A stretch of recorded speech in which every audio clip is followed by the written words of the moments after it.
आदरणीय अध्यक्ष जी, ये वो सदन है जहां पंडित जी को इसलिए भी याद किएगा, अनेक बातों के लिए याद किएगा, लेकिन हम जरूर याद करेंगे इसी सदन में पंडित नेहरू का at the stroke of midnight की गूंज हम सबको प्रेरित करती रहेगी।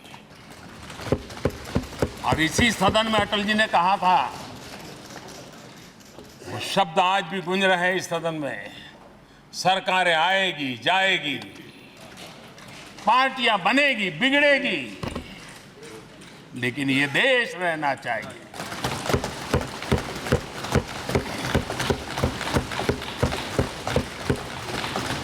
आदरणीय अध्यक्ष जी, पंडित नेहरू की जो प्रारंभिक मंत्री परिषद थी, बाबा साहब आम्बेडकर जी एक मंत्री के रूप में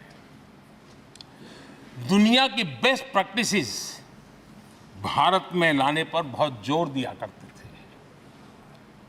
फैक्ट्री कानून में अंतर्राष्ट्रीय सुझावों को शामिल करने पर बाबा साहब सर्वाधिक आग्रही रहे थे और उसका परिणाम आज देश को लाभ मिल रहा है। बाबा साहब आम्बेडकर ने देश को नेहरू जी की सरकार में वाटर पॉलिसी दी थी और उस वाटर पॉलिसी बनाने में बाबा साहब आम्बेडकर की बहुत बड़ी भूमिका रही थी। आदरणीय अध्यक्ष जी,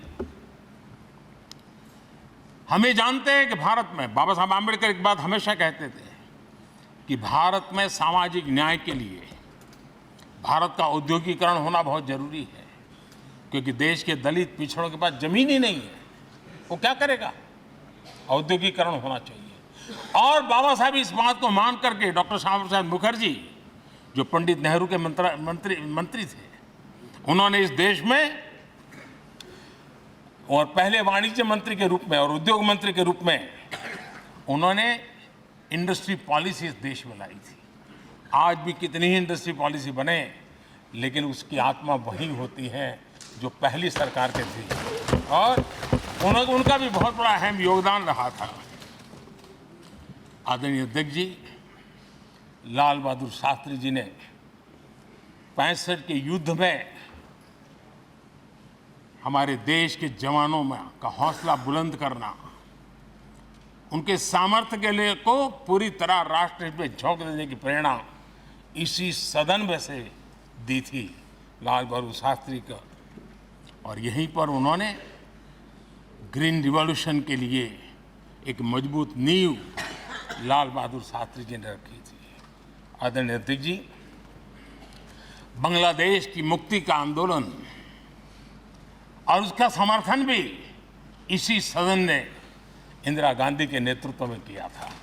यही इसी सदन ने इमरजेंसी में लोकतंत्र पर होता हुआ हमला भी देखा था, और इसी सदन ने भारत के लोगों की ताकत को एहसास कराते हुए मजबूत लोकतंत्र की वापसी भी इसी सदन ने देखी थी। वो राष्ट्रीय संकल्प भी देखा था, ये सामर्थ्य भी देखा था। आदरणीय अध्यक्ष जी, ये सदन इस बात का हमेशा ऋणी रहेगा, क्योंकि इसी सदन में हमारे पूर्व प्रधानमंत्री चरण सिंह जी ने ग्रामीण मंत्रालय का गठन किया था, रूरल डेवलपमेंट मिनिस्ट्री। इसी सदन में मतदान की उम्र 21 से 18 करने का निर्णय हुआ था, और देश की युवा पीढ़ी को इसका योगदान देने के लिए प्रेरित किया गया, उत्साहित किया गया था। हमारे देश ने गठबंधनों की सरकारें देखी, पीपी सिंह जी हो, चंद्रशेखर जी, और बाद में एक सिलसिला चला। लंबे अरसे से एक दिशा में देश जा रहा था, आर्थिक नीतियों के बोझ तले देश दबा हुआ था, लेकिन नरसिम्हा राव की सरकार थी जिन्होंने हिम्मत के साथ पुरानी आर्थिक नीतियों को छोड़ करके नई राह पकड़ने का फैसला किया था, जिसके आज देश को परिणाम मिल रहे हैं।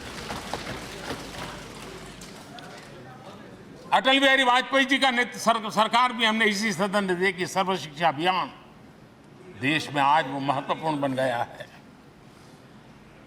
आदिवासी कार्यालय मंत्रालय अटल जी ने बनाया, नॉर्थ ईस्ट का मंत्रालय अटल जी ने बनाया, न्यूक्लियर टेस्ट भारत के सामर्थ्य का परिचायक बन गया।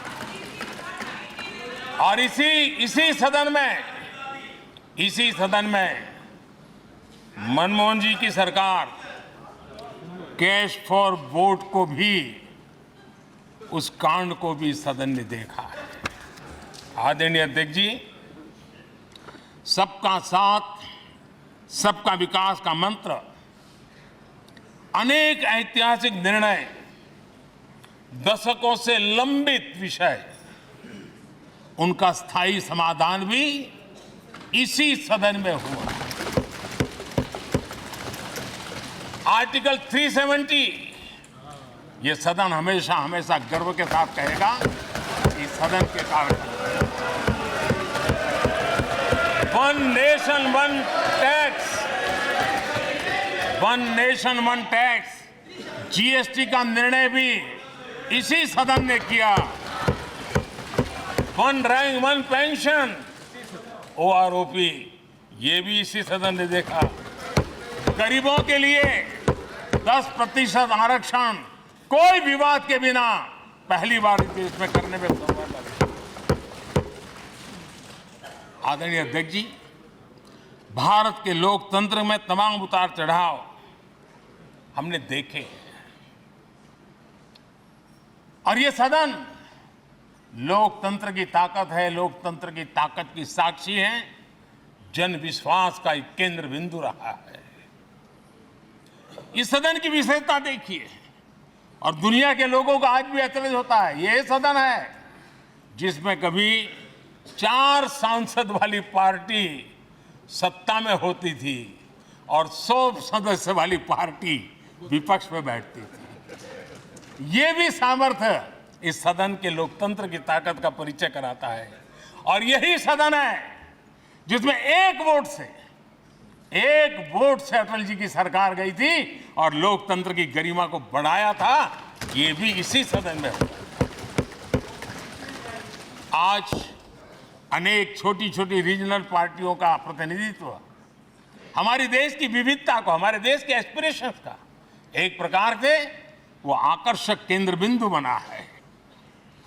आदरणीय अध्यक्ष जी, इस देश में 2 प्रधानमंत्री ऐसे रहे, मोरारजी भाई वीपी सिंह, एक प्रकार से कांग्रेस में जीवन खपाया था, लेकिन एंटी कांग्रेस गवर्नमेंट का नेतृत्व कर रहे थे।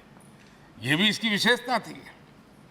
और हमारे नरसिम्हा राव जी, वो तो बिस्तरा गोल करके घर जाने की तैयारी कर रहे थे, निवृत्ति की घोषणा कर चुके थे, लेकिन यही लोकतंत्र की ताकत देखिए, सदन की ताकत देखिए, वो प्रधानमंत्री के रूप में 5 साल हमारी सेवा कर रहे।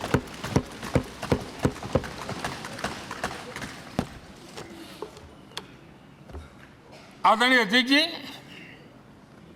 सबकी सहमति से कठिन कार्य होते हुए हमने देखे हैं। 2000 की साल थी, अटल जी की सरकार थी।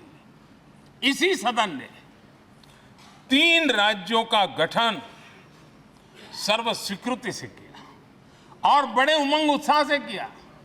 जब छत्तीसगढ़ की रचना हुई तो उत्सव छत्तीसगढ़ ने भी मनाया, उत्सव मध्य प्रदेश ने भी मनाया। जब उत्तराखंड की रचना हुई तो उत्सव उत्तराखंड ने भी मनाया, उत्सव उत्तर प्रदेश ने भी मनाया। जब झारखंड की रचना हुई तो उत्सव झारखंड ने भी मनाया, उत्सव बिहार ने भी बताया। ये हमारे सदन का सामर्थ्य, सब सहमति का वातावरण बना करके। लेकिन कुछ कड़वी यादें वो भी हैं कि तेलंगाना के हक को दबोचने के लिए भारी प्रयास हुए, खून की नदियां भी बही, और बनने के बाद न तेलंगाना उत्सव मना पाया, न आंध्र उत्सव मना पाया। एक कटुता के बीज बो दिए गए। अच्छा होता उसी उमंग और उत्साह के साथ हम तेलंगाना का निर्माण करते तो एक नई ऊंचाई पर आज तेलंगाना पहुंच चुका होता। आदरणीय अध्यक्ष जी, संविधान सभा ने, आदरणीय अध्यक्ष जी, इस सदन की परंपरा रही है। संविधान सभा ने उस समय अपना दैनिक भत्ता 45 रुपये से कम करके 40 कर दिया था। उनको लगा हमें इसको कम करना चाहिए।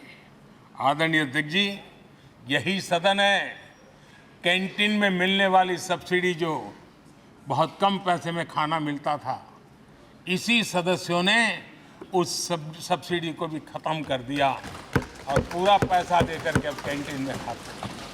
आदरणीय अध्यक्ष जी, कोरोना काल में जब जरूरत पड़ी तो यही सांसद जिन्होंने एमपी लेड फंड को छोड़ दिया और देश को इस संकट की घड़ी में मदद करने के लिए आगे आए। इतना ही नहीं, कोरोना काल में इसी सदन के सांसदों ने अपने तनख्वाह में 30% कटौती की और उन्होंने देश के सामने आए हुए संकट में अपनी बहुत बड़ी जिम्मेवारी निभाई। आदरणीय अध्यक्ष जी, हम गर्व से कह सकते हैं, ये सदन में बैठे हुए लोग भी कह सकते हैं, हमारे पूर्वज जो सदन में बैठे थे वो भी कह सकते हैं कि हम ही लोग हैं जिन्होंने हम पर डिसिप्लिन लाने के लिए हमारे यहाँ जनप्रतिनिधित्व कानून में समय समय पर कठोरता बरती। नियम हमने ही लादे, हमने ही तय किया कि नहीं, जनप्रतिनिधि के जीवन में ये नहीं हो सकता। मैं मानता हूं ये जीवंत लोकतंत्र का बहुत बड़ा उदाहरण है और ये सदन ने दिया है, यही माननीय सांसदों ने दिया है और हमारी पुरानी पीढ़ी के सांसदों ने दिया है। और मैं मानता हूं कि कभी कभी उन चीजों को भी याद करना चाहिए।